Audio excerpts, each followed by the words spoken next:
سوال یہ ہے کہ کس طرح ثابت ہوتا ہے کہ غیر رمضان میں حضور صلی اللہ علیہ وسلم جو 8 رکعتیں پڑھا کرتے تھے رمضان میں تراویح میں تبدیل ہو گئی؟ یہ حضرت عائشہ کی حدیث آپ پڑھ چکے ہیں کہ جس میں آتا ہے کہ آپ رمضان اور رمضان کے علاوہ کبھی بھی 11 سے زیادہ نہیں پڑھا کرتے تھے، اس سے یہ پتہ چلتا ہے۔ پھر یہ کہتی ہیں کہ حضرت عمر نے جو 20 کا طریقہ اختیار کر لیا وہ کیوں؟ اس میں آپ دیکھیں کہ موطا امام مالک میں یہ روایت موجود ہے کہ حضرت عمر رضی اللہ تعالی عنہ نے ابی ابن کعب اور تمیم الداری کو 11 رکعتیں پڑھانے کا حکم دیا تھا۔ اور اب بھی جو حرم میں 20 رکعتیں ہوتی ہیں وہ 20 ایک سٹریچ میں نہیں ہوتی، 10 ایک امام پڑھاتا ہے اور 10 ایک پڑھاتا ہے، 10 ایک پڑھا کے چلا جاتا ہے اور وہ ایک ساتھ وتر کر کے اس کو 11 کر لیتا ہے اور 10 دوسرا۔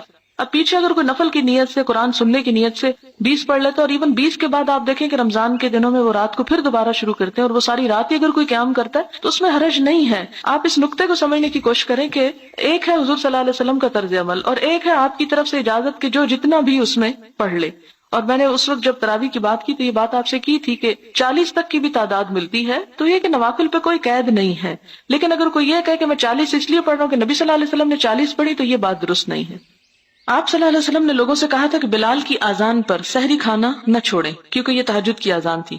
فجر کی اذان ابن ام مکتوم دیں گے۔ اگر رسول اللہ صلی اللہ علیہ وسلم رمضان میں تہجد ادا نہ کرتے تھے، تراویح ہی کو صلاۃ اللیل سمجھتے تھے، تو پھر اذان تہجد کیوں دی جاتی تھی؟ یہ ہے کہ صرف آپ صلی اللہ علیہ وسلم کے لیے تو نہیں دی جاتی تھی نا، سب کے لیے دی جاتی تھی۔ تو وہ ایک طرح سے اعلان ہوتا تھا کہ اب تہجد کا جو وقت ہے وہ ہو چکا ہے، یا لوگ اپنی سحری کی تیاری کے لیے اٹھیں، جیسے وہ حدیث میں پڑھ چکے ہیں کہ آپ نے فرمایا کہ حجرے والیوں کو کون جگائے گا، تو صرف ان کے لیے نہیں بلکہ سب کے لیے تھی ایک طرح سے۔ جو تراویح رسول اللہ صلی اللہ علیہ وسلم نے 3 دن ادا کی وہ کن اوقات میں کی تھی؟ اگر ہم ہمت رکھتے تو کیا تراویح دیر سے ادا کرنا بہتر ہے؟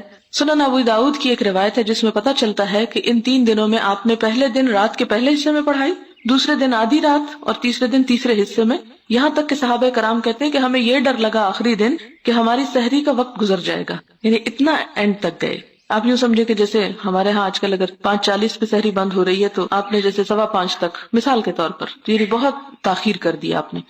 اور دراصل تینوں وقت میں پڑھا کر آپ نے یہ ثابت کر دیا کہ صلاۃ اللیل یا تراویح کا وقت پوری رات ہے، جس وقت بھی کسی کو سوٹ کرے۔